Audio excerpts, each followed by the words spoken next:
El procedimiento de formación y sanción de leyes, o para estudiar el procedimiento de formación y sanción de leyes, tenemos que ver primero el concepto de cámara de inicio o cámara de origen y cámara revisora.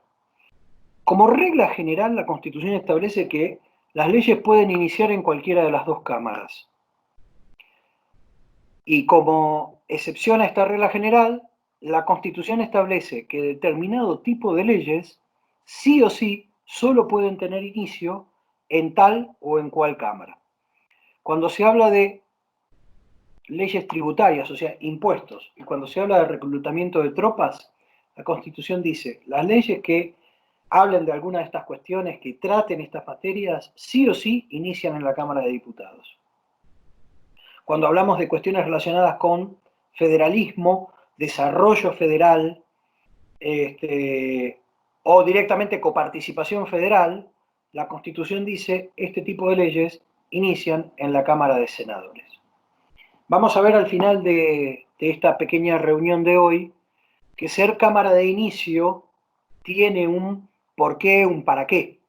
O sea, en algún punto, en el proceso de formación y sanción de las leyes, ser Cámara de inicio termina resultando una ventaja en determinados supuestos.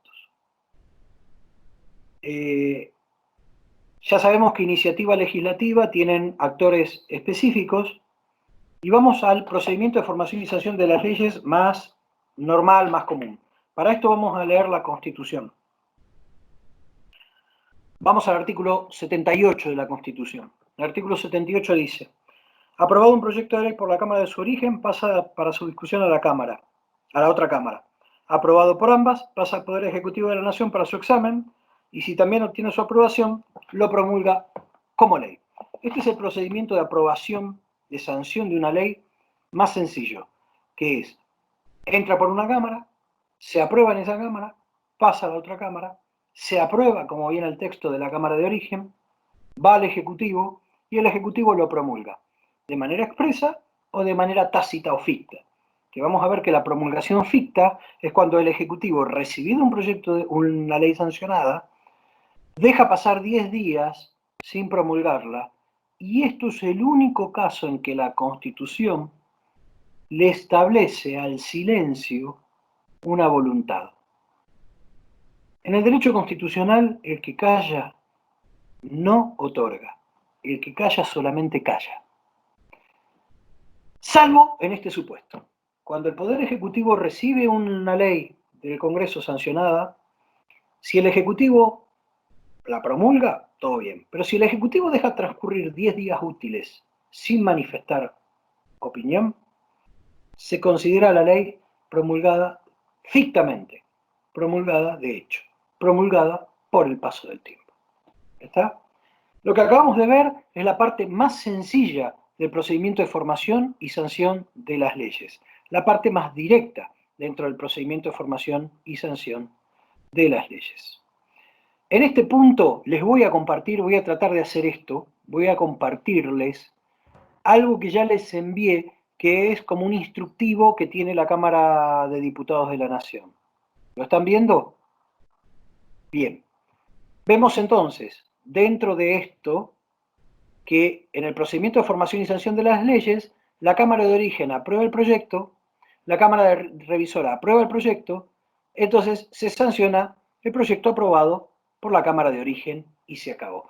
Este es el procedimiento más básico, más usual.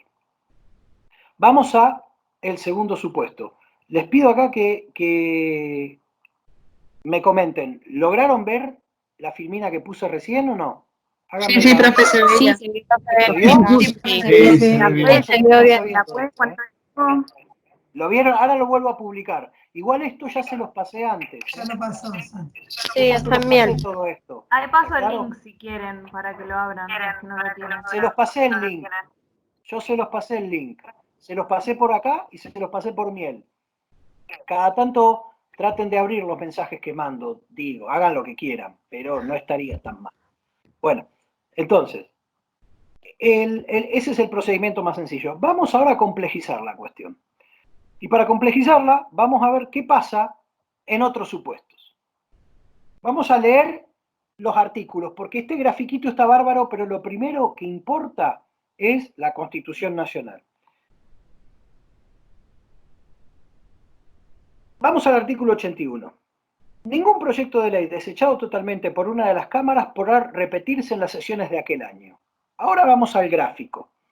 Si una cámara, que es la cámara de origen, aprueba el proyecto, pero la cámara revisora rechaza el proyecto, ya está. No hay más vueltas. Si la cámara revisora rechaza el proyecto, este proyecto no puede volver a tratarse en las sesiones de ese año. Para que tengamos fresco un ejemplo, esto es lo que ocurrió con la ley denominada de interrupción voluntaria de embarazo. Esa ley, conocida como ley de aborto o despenalización del aborto, esa ley estableció o pasó eso. La ley fue aprobada en la Cámara de Diputados, aprobó el proyecto de ley y llegó a la Cámara de Senadores. Y en la Cámara de Senadores el proyecto de ley fue rechazado. Entonces, listo. Ahí se acabó el procedimiento de formación y sanción de las leyes si la Cámara rechaza. Lo mismo lo que vemos abajo, que sigue siendo una traducción de este primer párrafo del artículo 81. Ningún proyecto de ley desechado totalmente por una de las cámaras podrá repetir en la sesión de aquel año. Claro, si la Cámara de origen, si ingresa un proyecto de ley a los efectos de su tratamiento en una Cámara, que es la Cámara de origen, y la Cámara directamente lo rechaza, no lo aprueba, o sea, no le da lo que en la jerga denominamos media sanción, listo, no va a la Cámara Revisora, se acabó, el proyecto no puede tratarse en las sesiones de este año. ¿Hasta acá estamos bien? ¿Alguna duda en relación a esto, que es lo más básico del procedimiento de formación y sanción de leyes? No, todo bien. ¿Queda claro? Todo bien. Bien. Bárbaro. Ahora vamos sí a complicar, porque tenemos la fácil. Si la Cámara Revisora aprueba, todo bien. Y si la Cámara Revisora rechaza el proyecto de ley, todo bien. Porque en ambos supuestos, la resolución es bien directa. En algún caso, si aprueba, va directamente al Ejecutivo para su promulgación, y en el caso de que rechaza, se acabó el tema y hasta el año legislativo siguiente esta cuestión no va a poder ser introducida. ¿Está? Ahora vamos al supuesto en que, y escuchen bien esta palabra que voy a decir, la Cámara Revisora aprueba, pero introduciéndole adiciones o modificaciones.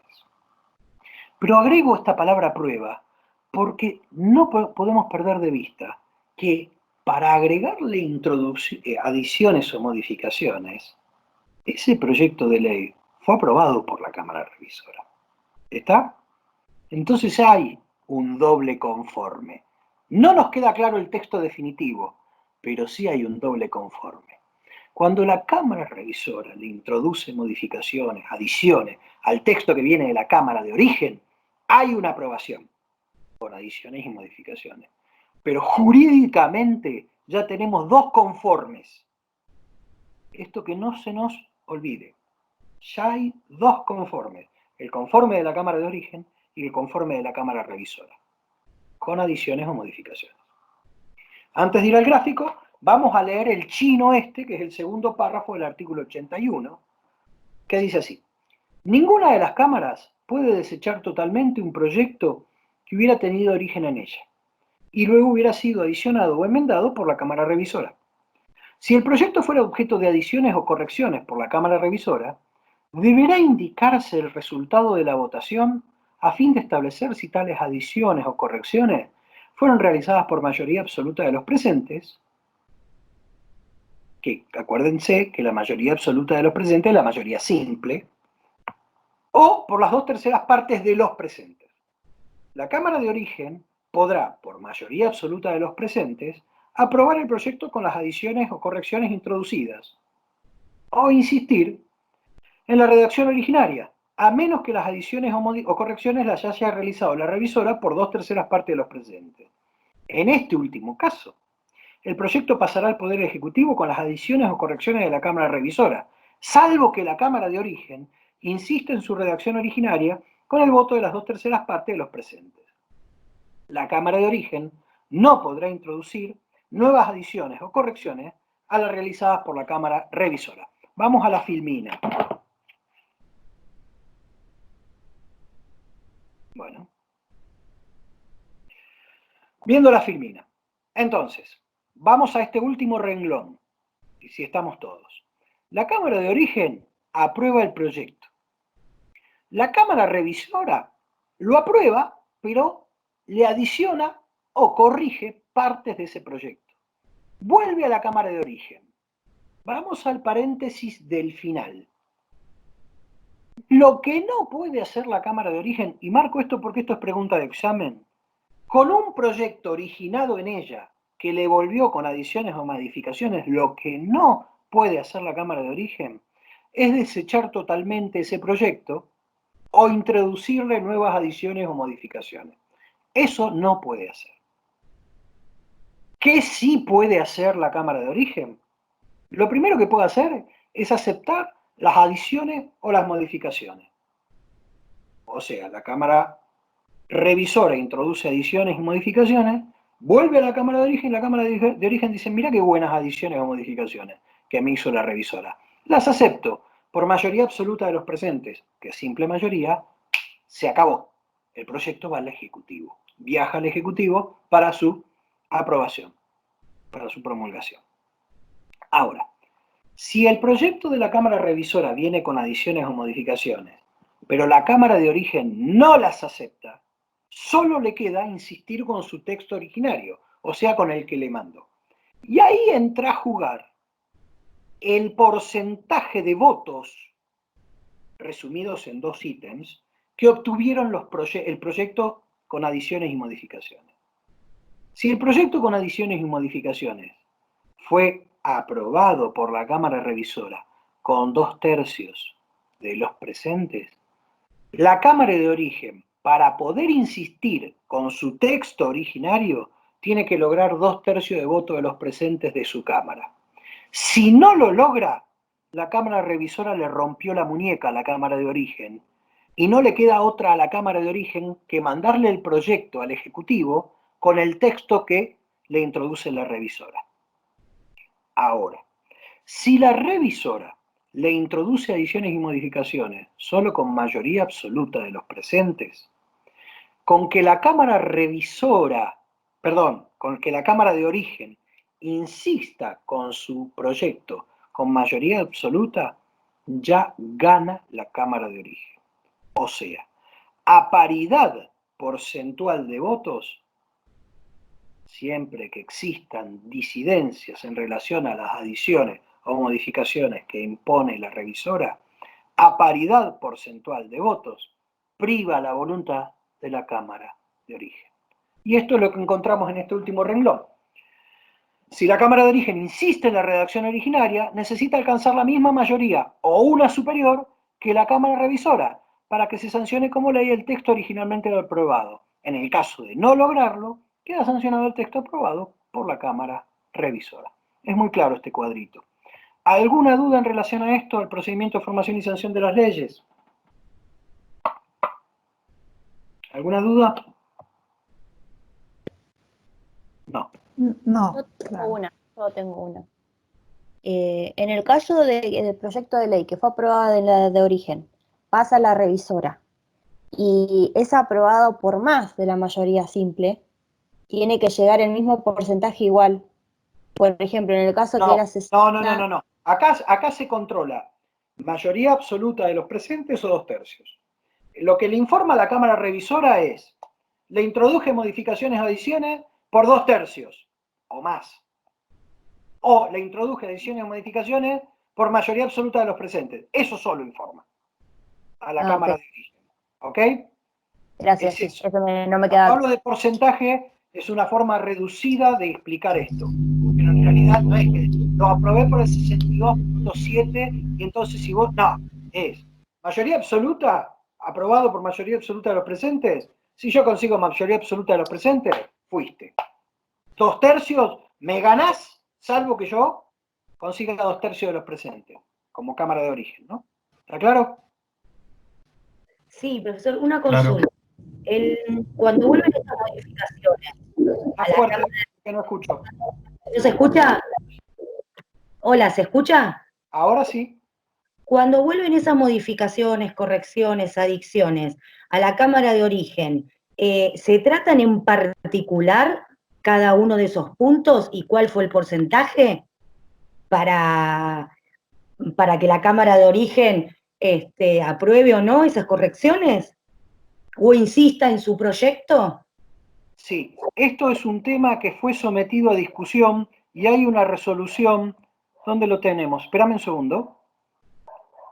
Esto realmente está buena la pregunta. Espérame un segundo.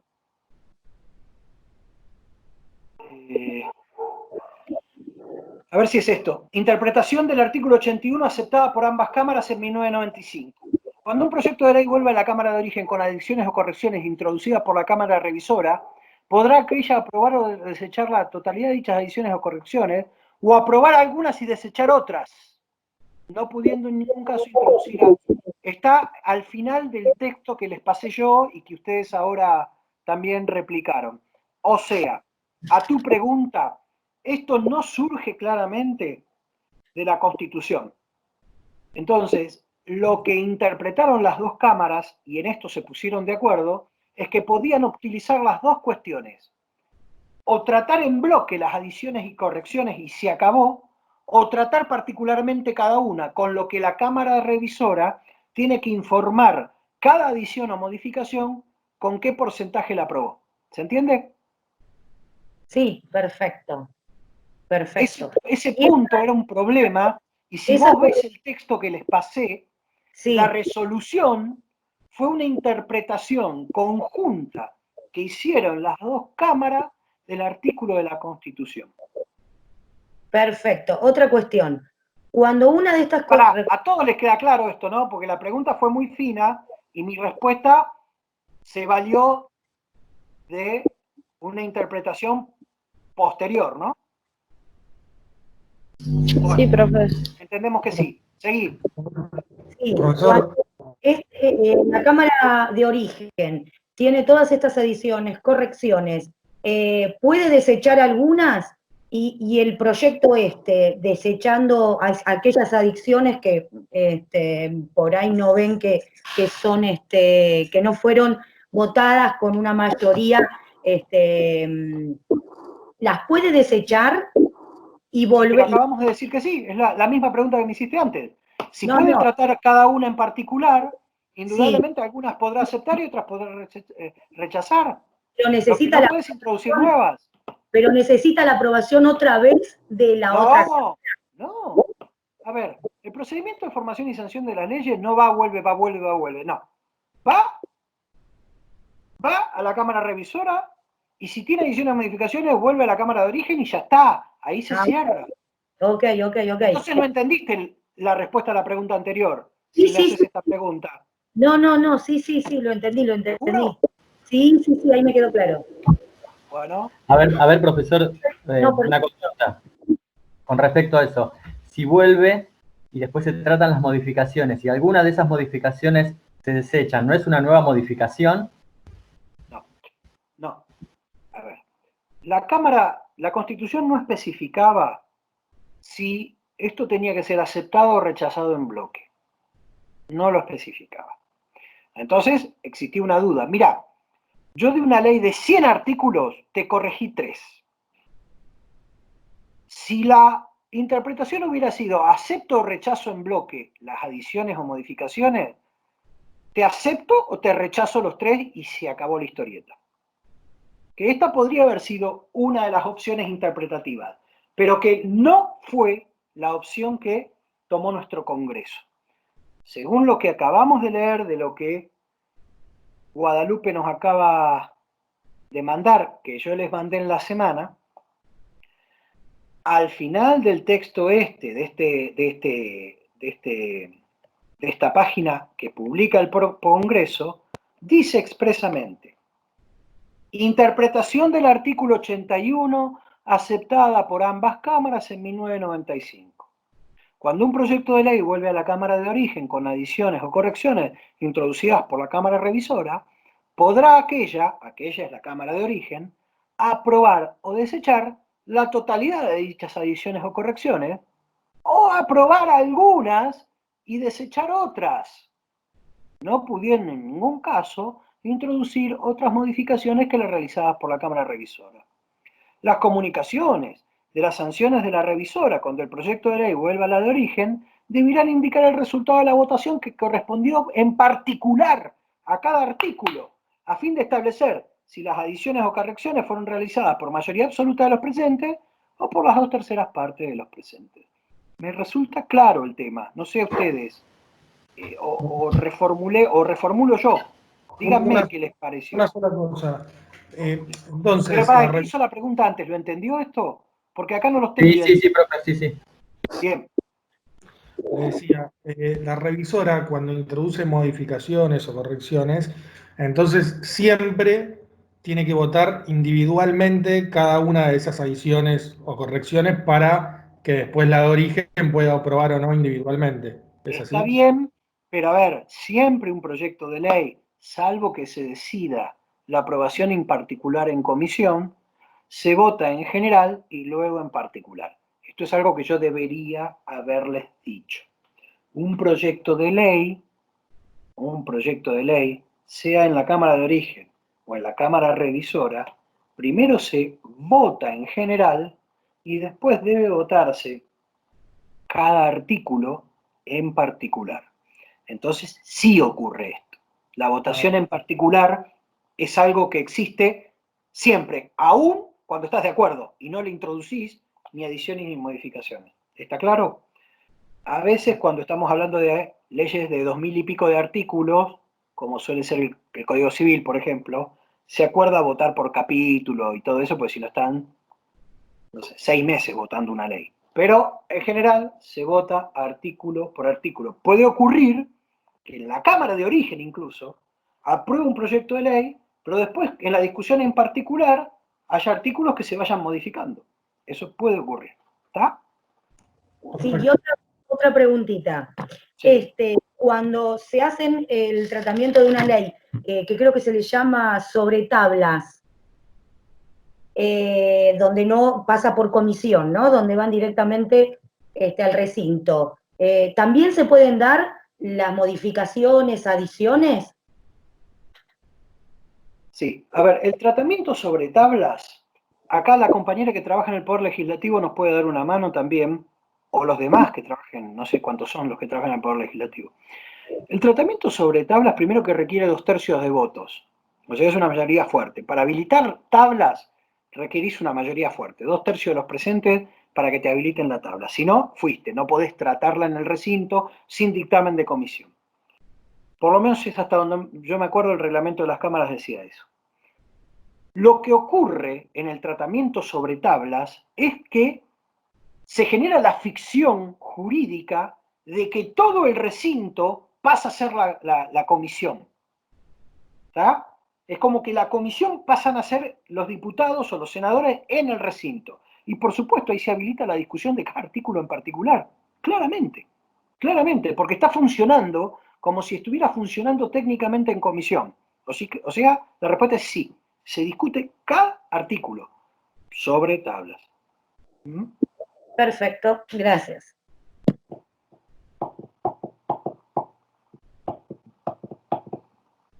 ¿Alguna otra pregunta? Profe, una acotación en cuanto a lo de sobre, sí. En cuanto a lo de sobre tablas. Pueden pasar dos cosas. O el recinto se constituye en comisión y lo tratan todos juntos, o se eligen los presidentes de los bloques y un número apartado se trata afuera y se vuelve a entrar en recinto. Por eso la Cámara se constituye en comisión. Tratan de hacerlo más parecido a lo que sería el trabajo en comisión. Está muy bien el aporte. Sí, por eso hay un ámbito de deliberación un poquito más largo que lo que sería el tratamiento fuera de comisión, ¿no? El tratamiento con despacho. Se le llama con despacho cuando ya las comisiones que deben intervenir de acuerdo al giro que fue votado de ese proyecto, ya intervinieron y dictaminaron, ¿no? Claro, es así, porque en verdad en recinto no se tratan proyectos, se tratan órdenes del día, que es cuando el proyecto llegó a su última instancia de tratamiento. Cuando se trata sobre tabla, se trata del proyecto en crudo, sin que haya tenido todo lo anterior. Por eso no se trata... Contanos cuál es el trabajo, a ver, no todo el trabajo, pero cuál es el trabajo básico en una comisión cuando llegan varios proyectos que tienen un mismo objeto. ¿De qué se encarga la comisión? Si trabaja sola o trabaja con otras comisiones. ¿Por qué no nos contás un poquito de eso? ¿Qué es lo que ocurre? Sí, cómo no. Bueno, lo que sucede esto es así. Las comisiones pueden... ¿Estás viva o estás sin imagen? Estás sin imagen, ¿no? No tengo la imagen, no tengo la imagen. No importa, yo para que te veamos, nada más. Dale. Bueno, no tengo problema. No pasa nada, dale, contá el tema, dale. Esto es así, las comisiones pueden trabajar de manera simples o conjuntas. Los proyectos pueden entrar con una sola comisión, que va a ser única competencia, o con varias comisiones. Eso se va a determinar al momento de la presentación del proyecto. Cuando se estudian los proyectos, se determina a qué comisión debe ser dirigida. ¿Eso no se llama el giro? Es el giro de las comisiones, que es un estudio, muchas veces tiene que ver mucho lo político, pero si no suelen estar bien dirigidos los giros. Pero puede haber una chicana ahí, porque yo un proyecto te lo puedo mandar a pasear por un montón de comisiones, ¿no? Así es, nos ha pasado en su momento con maltrato animal, que habían puesto, o por ejemplo, influye mucho el orden del giro. Maltrato animal había pasado, por ejemplo, expedientes que tenían como primer competencia legislación general y segunda competencia penal, y otros que eran primero penal y después legislación general. Y si están en primera situación o en la segunda, modifica a la hora del tratamiento, porque la comisión cabecera no podría citar. Entonces, se tiene que pedir toda una modificación. Para pedir esas modificaciones hay tiempos también, pero bueno, es muy extenso eso, ya es un trabajo muy finito. Sí, anda a lo más sustantivo. Vos tenés varios proyectos que tratan una temática específica y te llegaron... Cuando hay varios proyectos, se habla con el presidente de la comisión, que es el que solicita las reuniones, y se le hace un informe de los proyectos, y lo que se hace es, se unifican. Sale un dictamen unificado, se ponen todos en el mismo dictamen. ¿Qué significa que se unifican? ¿Qué es lo que estás buscando? ¿Un único qué? Una única orden del día, donde se pongan en juego todos los mismos, las mismas propuestas sobre un mismo tema. A ver, pero ¿cuál es el producto final de eso? Vos tenés que la diputada A hizo un proyecto, el diputado B uno parecido, te viene del año pasado el proyecto de otro también parecido. ¿Qué es lo que buscas en definitiva? Unificar criterios. Pero no criterios, ¿qué es lo que buscas? Además de criterios, por supuesto. Pero el producto de la unificación de criterios, ¿qué te tiene que dar? Una ley. La mejor de todas las opciones. No, un proyecto unificado. A ver, vos tomás un montón de proyectos y más allá de todo el prolegómeno que existe, de unificar criterios, de consensuar, de llamar a los involucrados, vos necesitas tener, por ahí con dictamen de mayoría y de minoría, un único proyecto para llegar al recinto, ¿no? ¿O no? Sí, va a ser una orden del día. Proyectos van a ser muchos. Lo que sí va a ser una sola orden del día. ¿Y esa orden del día qué va a contener? Esa orden del día va a contener todos los proyectos que van a ir desde el más viejo al más nuevo. Si coincide que el más viejo es el cabecera, va a ir primero, si no va a ir el proyecto que se eligió como cabecera, y después van a ir todos en orden del más viejo al más nuevo, y va a contener todos los diputados que firmaron esos proyectos, los autores de esos proyectos, y a continuación va a venir un informe que va a decir si ese proyecto salió con modificación o sin modificación. Con modificación significa que se modificó el texto. Cuando son unificados se suele modificar el texto. Después van a venir los diputados que firmaron esos proyectos. Si hubo una firma común no pasa nada, pueden firmar en disidencia. Firmar en disidencia significa que están pidiendo la palabra exclusiva cuando se trata en recinto. Y después puede pasar que ese dictamen de mayoría, algunos no lo quieran y presenten otro dictamen en minoría. Después del dictamen viene el informe, y ahí se terminaría. Y la orden del 10 es... Para que entendamos todos. El trabajo, más allá del tema técnico, busca consensuar un único qué. Un único dictamen, un único proyecto, que salga todo... Un único texto de la ley futura. Claro, un texto unificado. Un texto unificado, ahí está. Está muy bien, muy técnico lo que vos respondés, pero que nos quede claro al resto, que todavía estamos un paso antes, que lo que hace la comisión en algún punto, y está bien lo que plantea la compañera, es buscar eso, buscar consensuar para llegar al recinto con una única posición, o no, en relación a un proyecto de ley. Básicamente esto es lo que intenta. ¿Por qué? Porque van a salir a discutir sobre ese dictamen de mayoría. ¿Está? Y la comisión va a sostener y defender ese dictamen. Y ese texto de ley que está proponiendo. Básicamente esto es lo que termina ocurriendo, ¿o no? Así es. Bien. Los demás entendieron. Muy bien, ¿eh? Extraordinario. No, por favor. Ni que fueras directora de comisión. ¿Los demás? Sí, claro. ¿Se fueron? No, estamos. ¿Están? Bueno. Perfecto, se entendió. Perfecto, muy buena explicación. Tener a alguien que sepa tanto de derecho legislativo está bueno, ¿eh? Nos viene bárbaro. Bueno. ¿Puede explicar el tema de ir en mayoría o en minoría? Que no me quedó claro. La compañera, ¿cómo se llama? Valeria. Valeria lo explica. A ver, cuando en la parte administrativa un presidente de comisión decide llevar a cabo, después de varias reuniones informativas, decide llevar a cabo porque logró un consenso en dictaminar un proyecto, el dictamen original que sale se llama dictamen de mayoría. Por ejemplo, es del oficialismo.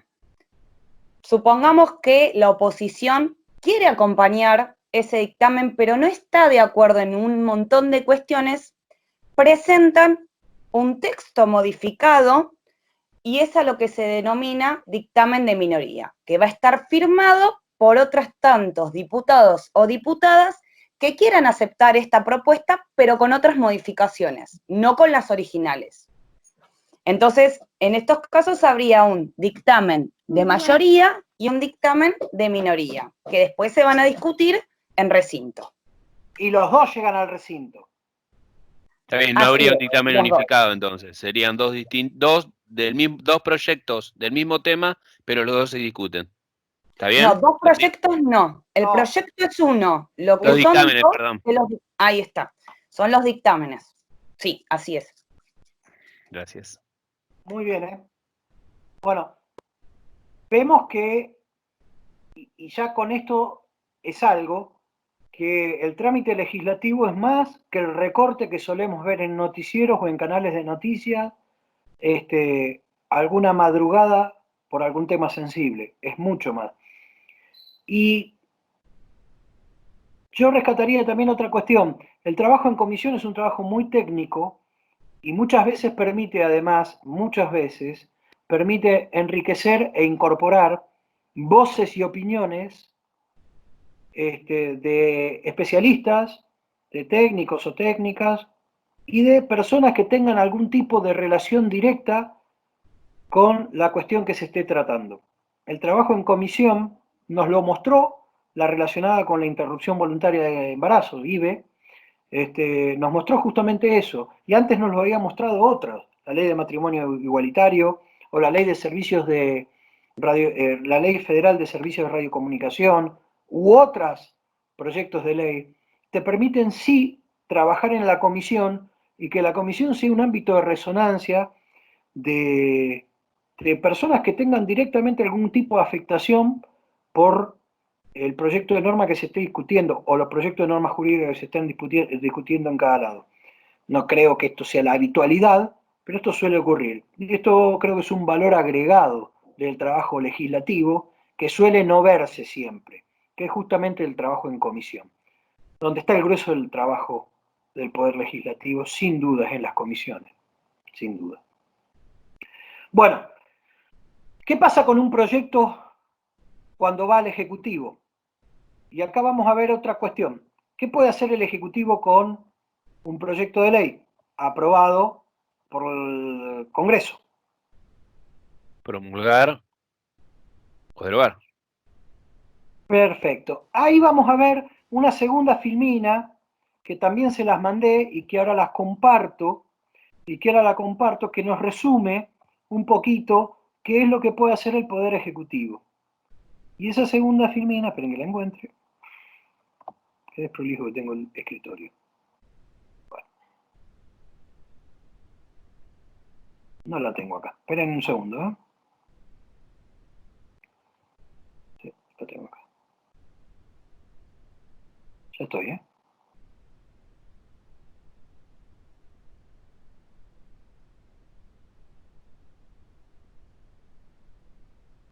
Derogar es Bueno, lo mismo que entonces, vetar, disculpa.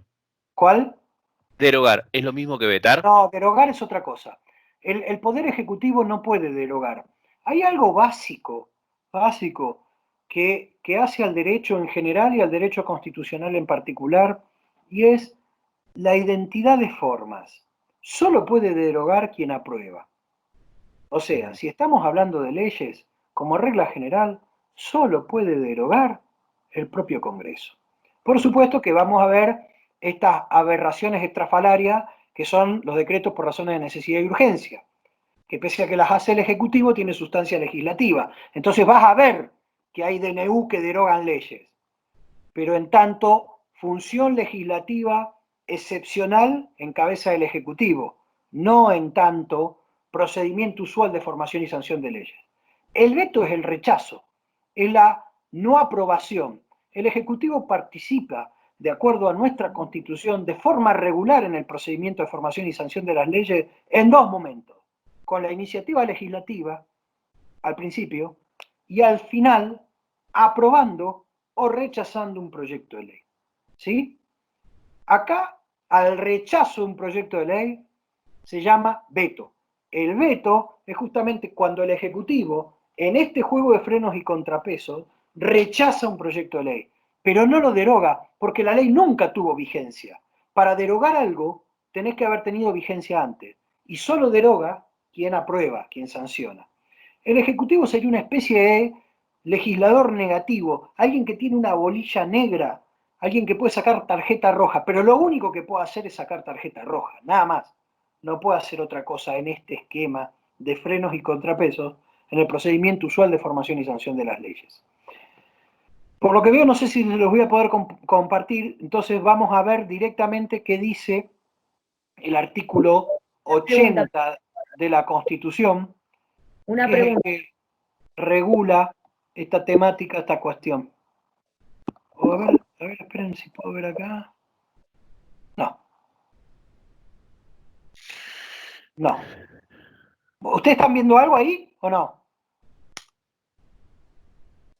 Sí, Una carpeta. Sí, ¿Solo una carpeta? Pero No, no se ve el archivo, es solo una carpeta donde hay documentos. No, entonces no. Bueno, no importa. Vamos a leer el artículo 80. No me voy a enroscar en esto. El artículo 80 dice lo siguiente. Se reputa aprobado por el Poder Ejecutivo todo proyecto no devuelto en el término de 10 días útiles. Esto es lo que le dije, la aprobación o promulgación ficta o tácita. Ficta o tácita. Los proyectos desechados parcialmente no podrán ser aprobados en las partes restantes. O sea, como regla general, el Ejecutivo aprueba un proyecto, o sea, lo promulga, o lo veta, o sea, lo rechaza. Y la regla general es que no puede promulgar la parte vetada, la parte no vetada cuando hace vetos parciales. ¿Tá? Esta es la regla general. Pero, como toda regla general, está teniendo algunas excepciones. Que dice así. Sin embargo, las partes no observadas solamente podrán ser promulgadas si tienen autonomía normativa y su aprobación parcial no altera el espíritu ni la unidad del proyecto sancionado por el Congreso. En este caso, será de aplicación el procedimiento previsto para los decretos de necesidad y urgencia. Y esta apelación a los decretos de necesidad y urgencia, ya nos tiene que hacer sospechar algo. Hay algo que huele mal. Y voy a tratar de historiar un poco, antes de la reforma del 94, qué era lo que pasaba y qué es lo que se intenta subsanar con este artículo 80. Antes de la reforma del 94, la Constitución establecía que los proyectos de ley podían rechazarse en todo o en cualquiera de sus partes. Pero no agregaba nada más. La práctica presidencial estableció que la parte no vetada podía ser promulgada parcialmente. O sea, los presidentes empezaron a tomar esta práctica. Tomaban un proyecto de ley que llegaba sancionado del Congreso, vetaban algunos artículos y promulgaban los demás. Esta fue una práctica bastante generalizada y tuvo los efectos nefastos de los decretos de necesidad y urgencia, o casi peores, porque ¿qué era lo que solía ocurrir? El presidente, con estos vetos parciales, de alguna manera reescribía el proyecto sancionado por el Congreso. Porque te lo veto parcialmente y te apruebo lo demás y te cambio completamente el espíritu. Por ejemplo, se crea un impuesto que establece que determinado hecho imponible lo describe es tal, y dentro de esas obligados te borro 3 o 4 incisos que hacen a la esencia del impuesto que estoy creando. Y dejo entonces un impuesto que termina siendo en su naturaleza muy distinto al cambiar el sujeto obligado que el que sancionó el Congreso. Esto ocurría como una práctica, para algunos constitucionalistas, les repito, tan perversa, tan disonante, tan violadora de la idea de división de república, de división de poderes, como era el DNU. Esta figura que se utilizaba intentó ser reglamentada con la reforma del 94, con el 80 que acabamos de leer. Y entonces se dice, como regla general está prohibido la aprobación parcial de un proyecto de ley vetado parcialmente. Sí se va a poder promulgar parcialmente cuando no se viola el espíritu del Congreso y cuando la parte promulgada tiene autonomía normativa. Pero igual, ese proyecto, esa ley promulgada parcialmente, deberá ser sometida a revisión como si fuera un DNU. Deberá ser sometida en la Comisión Bicameral Permanente, que ya vamos a estudiar cuando veamos Ejecutivo. Por eso solemos decir, cuando damos estas clases, que existen 3 figuras excepcionales que han atenuado la idea de división de poderes a favor del presidente y en desmedro del poder legislativo.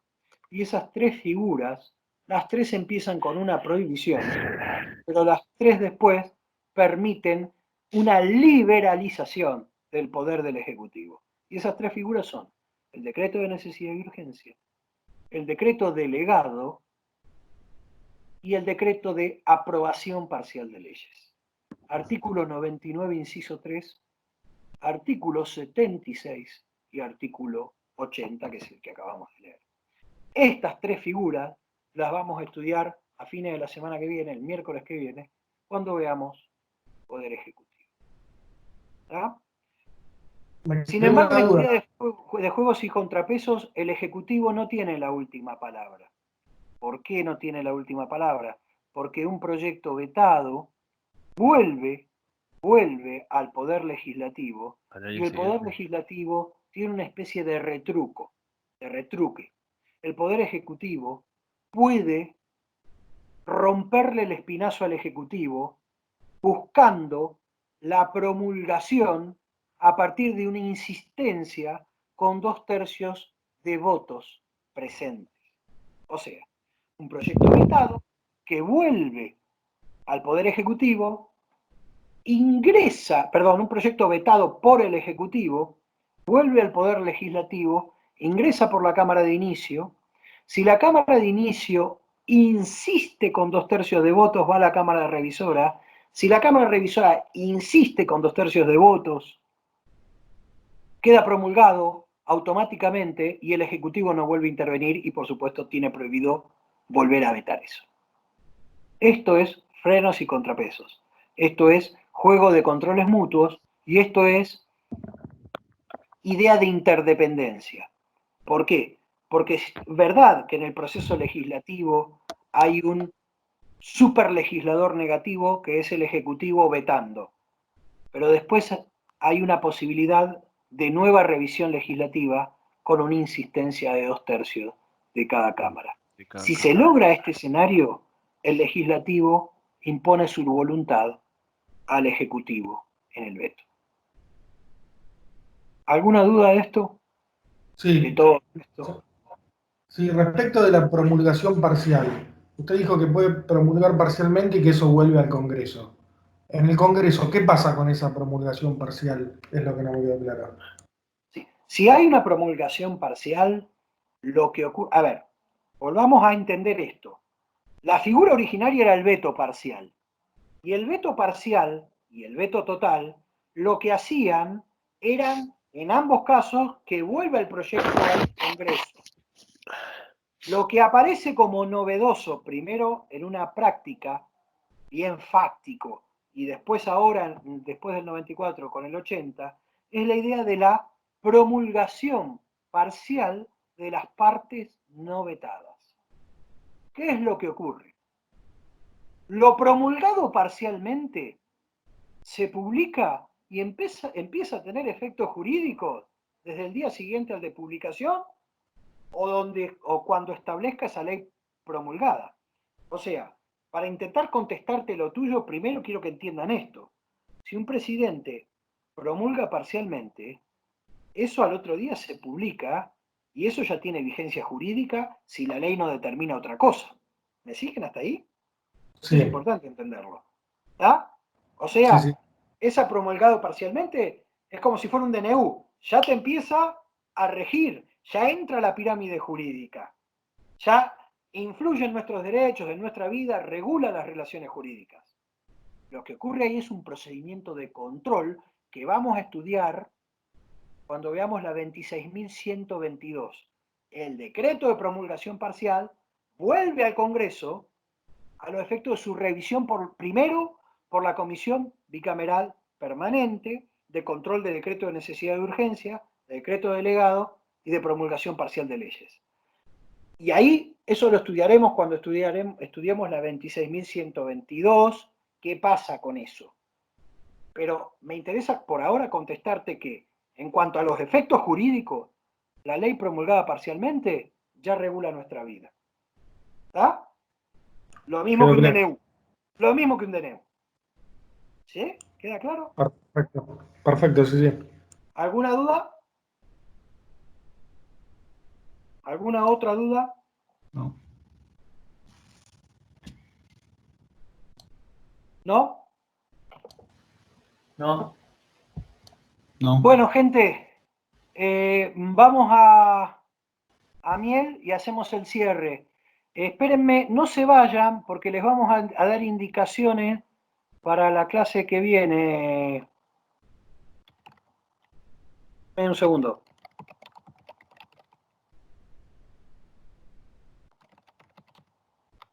No se vayan todavía de acá y no se vayan de miel.